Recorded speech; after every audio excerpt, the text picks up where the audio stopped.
Welcome back to Hobby Shop 1982 on page 121. We're going to take another look at that time when your mom or dad would drive you to the hobby store. You'd ride your bike there, or if you were an older gamer like me, you'd drive there with your buddies. You'd browse the shelves and you'd find something you just had to have that day. This series of videos is limited to 1982 or items that were out before then. Anything you could have found on the shelf before the end of 1982. And today's is one of my favorite and one I've been excited about making for a while now, and it's module S4, The Lost Caverns of Tsojcanth. That's a hard name to say. This is one of my absolute favorite modules by Gary Gygax, one of my favorite AD&D modules for the adventure itself and then the surprise insert inside. So we're going to take a look at this in depth today at the Hobby Shop, 1982 on page 121. I remember buying this module in 1982. It was, I bought it in late 82. I bought it around October or so. I'm not sure exactly what time of the year it came out, but I know I bought this sometime in late September, early October. There's the front and back of it. I bought this at Mottle's Hobby Shop, M-O-T-T-L was the gentleman's name, his hobby shop in Crestwood, Illinois. That was my local hobby store when I started D&D. He was also the sponsor of that club I always talk about, which we had named Models Gaming Association, but I don't know if that was the official name. I don't remember if it had an official name. But anyway, The Lost Caverns of Tsojcanth. This is an exciting module for a lot of reasons. We're going to go ahead and open it up. I'd love that be here. We're going to open it up. We're going to take a look at the gatefold. There's a big wilderness aspect in this adventure. And then, of course, the lesser caverns and the greater caverns that are involved. This was originally a tournament module, as said on the cover here. Was a tournament module at WinterCon 5 and contains the original tournament characters. The only aspect of this that was in the tournament, though, was the caverns themselves. The wilderness stuff was added to pad out the module. I'm going to go ahead and pull the insert. All these S-series modules had these great inserts. This one was especially good. I'm going to go through it in a little bit. I'm going to pull that out. Because unlike the other ones, this isn't key to showing you illustrations or anything of the adventure. It certainly pertains to the adventure, but you don't need it to show the illustrations. So, the Lost Caverns. This is where we first learn about Igwilf. And her battle with Grodst after she'd imprisoned him for a time. And according to the module, she is long dead and gone and cannot be doubted that that's happened. But she was the Archmage. She was in Perrinland, which is next to the Vesby Forest. And the idea was that she had this vast treasure trove hidden away and fruits of her various experiments. And the various powers that be in the immediate area, would like you to go in and secure the treasure for them, keeping any magic items you see. You are actually employed by the Margrave of the March of Bissell, which is well south of here. But he's decided that he has to have what's in those caverns, so he's gone ahead and he's contracted the players to go ahead and do that. This is a very nice module. You're going to get a lot of sessions out of this. When I originally ran this in 82 to 83, the original run of this module took us 5 sessions. In those days, we used to play 5 to 6 hour sessions. So there was a lot of hours of this. You get a bunch of nice wilderness encounters. Prior to this, we hadn't had a ton of stuff like that. We're searching for the lost caverns where Igwilf has her treasure stashed.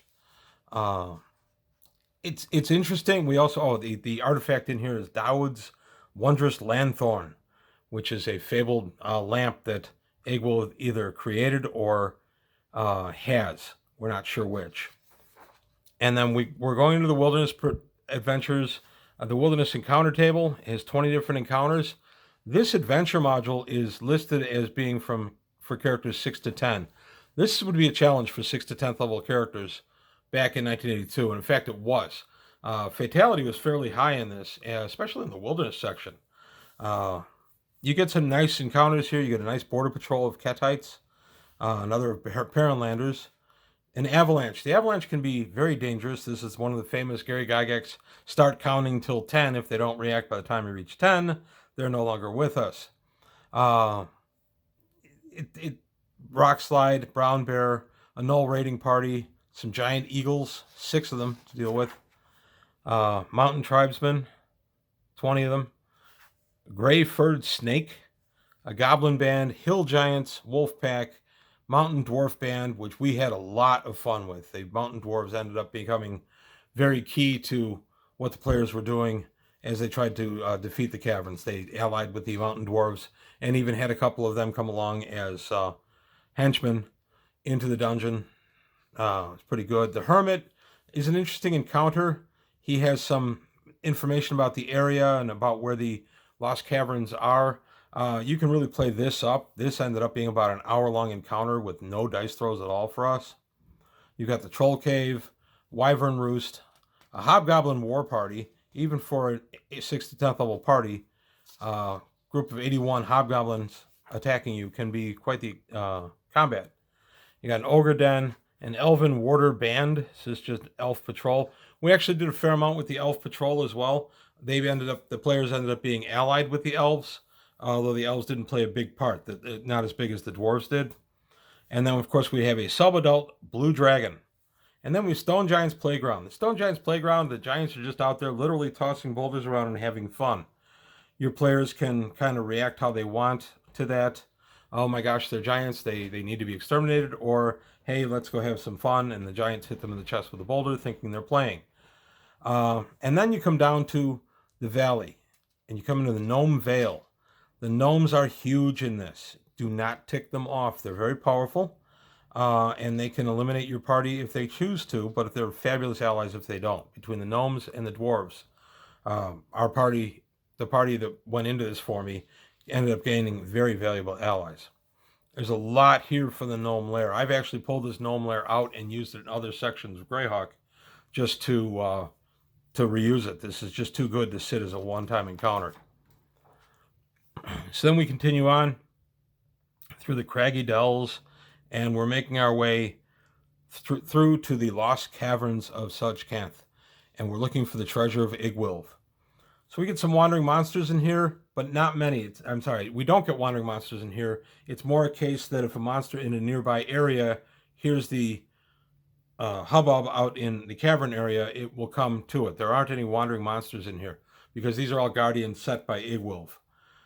We don't know at this point how long it's been since Igwilv has vanished. Could be 100 years, could be shorter, could be longer. History of Igwilv is very interesting. It's something I might actually feature on the channel down the line. So we go to the Lesser Caverns, which had a lot of river stuff. You come up in a river entry point, and you're in water a lot in this part of it, which was great. The only problem was, at the time, we were just using figures and then scribbling stuff down on a piece of paper. I had no 3D representation for the river system or for the crossings and things like that. I have them now. That is really good play, and especially if you can represent this on the tabletop with terrain. The river caverns are excellent. We get the entry caverns here, and then we get our first couple of encounters. The Streaked Cave, which has a bunch of Sturges in there. Sturges can be lethal even at this level. The Slate Chambers with a Berserk Clay Golem, which is pretty interesting that he's Berserk for some reason, since golems are generally mindless. I kind of like that encounter. Then we go to the Guano-covered cavern with 8 Mobats. That's a new creature brought out in this module. There's a lot of new creatures brought out in this module. We go to the Littered Cave, which has a Lurker above, which is one of my favorite monsters. And then we come to a grotto, and in the grotto, they encounter Peck, which is another new creature. There's the nice artwork, early TSR artwork. The Fungi Cavern, which has 5 giant cave crickets in it. And then another fungi cavern. Quite a few things here. You get trolls, 1,000 normal bats, and the damage a swarm of bats can do to you. 1 to 10 for every round you stand amongst them. And they extinguish all lights like torches and lanterns. Pretty interesting. We get to the long gallery, which has cave morays. These are just moray eels that lurk in caves, and they just zip out and bite you every other round. Cave morays can be a very challenging encounter because they don't stay out long, just like moray eels in the water. We meet Fomorian giants here for the first time. These misshapen fellows attack the party, and there's some magic items to be had here. Although be careful, one is a cloak of poisonousness, and the other is boots of dancing. They look like boots of elvenkind, except they literally have taps at the front and on the heel. And then we go to the underground lake, which has a giant snapping turtle, a bunch of piercers. So all kinds of good cavern stuff in this. We come to a bridge, and then we go to the cul-de-sac with the mated pair of cockatrices. Cockatrices, of course, petrify by touch. They turn you to stone. Very dangerous encounter, and again, not real level dependent. You get that lucky hit. Person fails a saving throw versus pet, and they're stuck. So we come to the Rainbow Cavern, and then we come to the Boulder Heap, and we get there's a little bit of magic in here. That's where the Gorgamira is laired, and he's got some stuff. And some of the monsters in here were unusually talkative. You have a chance to actually roleplay with the Gorgamira and with some of the other creatures, and I played that up quite a bit, and it surprised the players and added a whole new depth to what we were doing. We go to the richly furnished cave where you see this, and it turns out that these are another new monster. They are Dao, D-A-O, however you say it. Basically earth genies, and they attack the party. Then we get to a small lake, and then we get to the black water, which has Lacedon ghasts. It's the underwater ghasts. The crystal caverns with 3 Zorn. We get to meet a Merid in the pool cavern. First time we've ever encountered those. A lot of elemental-based things. I always kind of wondered if maybe some of this was intended for a Temple of Elemental Evil and ended up in the Lost Caverns, because it certainly has that flavor. Something I always liked about this module. So then we go to the Greater Caverns. Now we're in the Greater Caverns.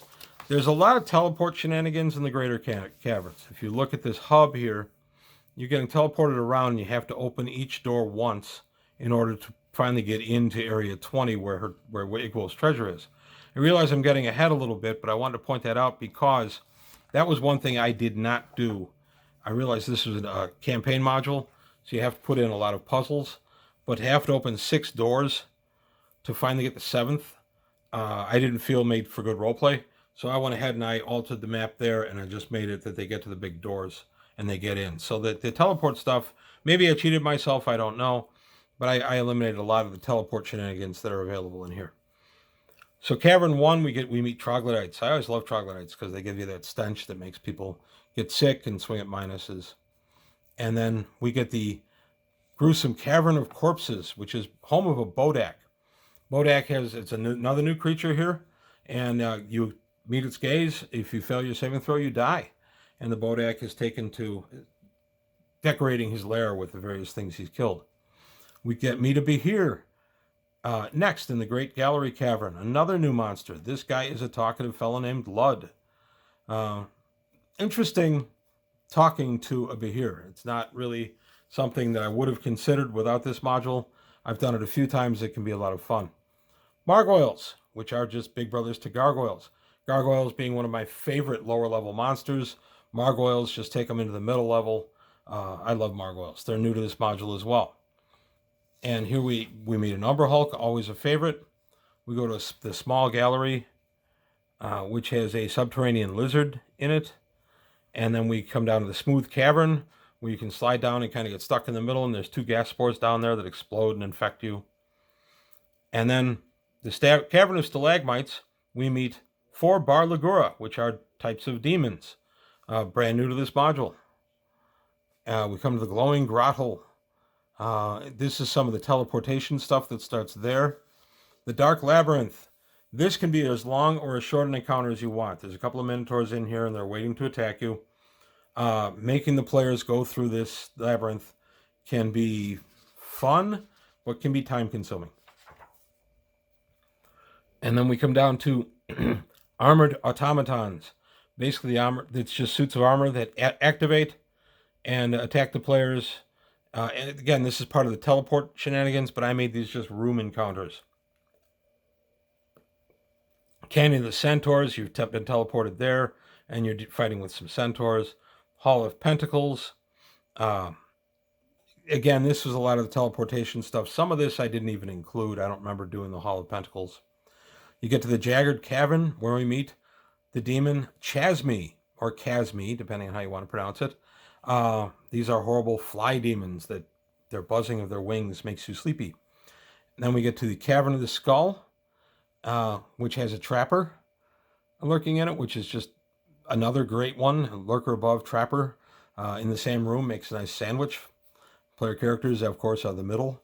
You get the Pillared Cavern next, which has 2 ropers. I mean, these are all the high notes. These are all my favorite monsters in the entire game are lurking in here. Shambling Mounds.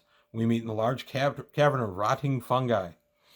And then we come to a large irregular cavern, which is a very interesting encounter with a rhinoceros beetle that is actually the trained pet of a mighty hill giant who's got a better armor class and a lot of hit points compared to some of his friends. Interestingly, it's got his hit dice listed as 82. I think they mean 8+2.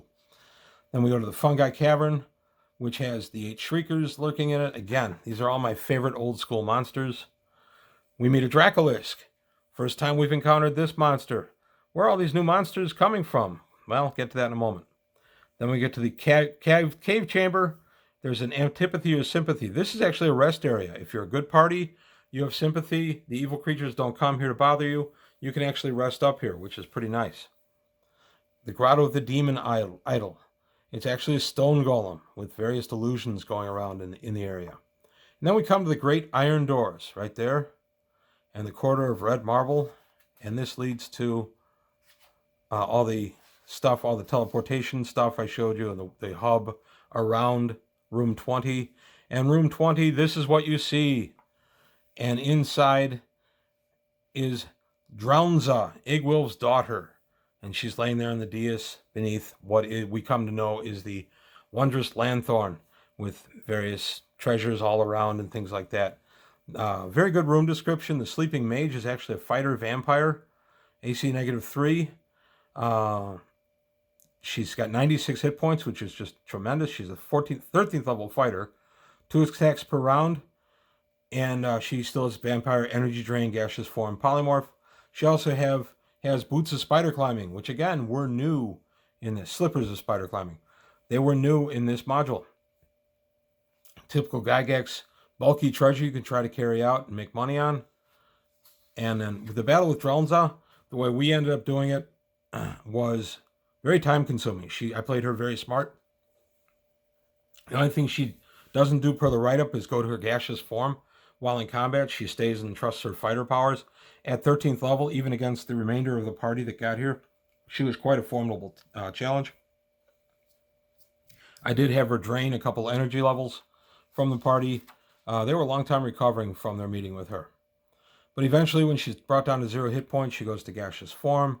She flows into the dais, and inside we find, as we move the top off the dais, we find various treasures, which has the Demonicon of Igwilf, a manual of bodily health, a manual of gainful exercise, manual of quickness of action, a tome of clear thought, a tome of leadership and influence, and a tome of understanding. This was really nice to get because those are all stuff that improve your stats or your levels, depending on which book you end up with. And of course, the wondrous lanthorn hanging over Drownza when you walk in. And then, of course, the last couple pages of the characters that were used and their stats. So another interesting part of this book, and something I was really happy to get, the insert for the S4 module isn't just a bunch of illustrations, not knocking them from the earlier versions.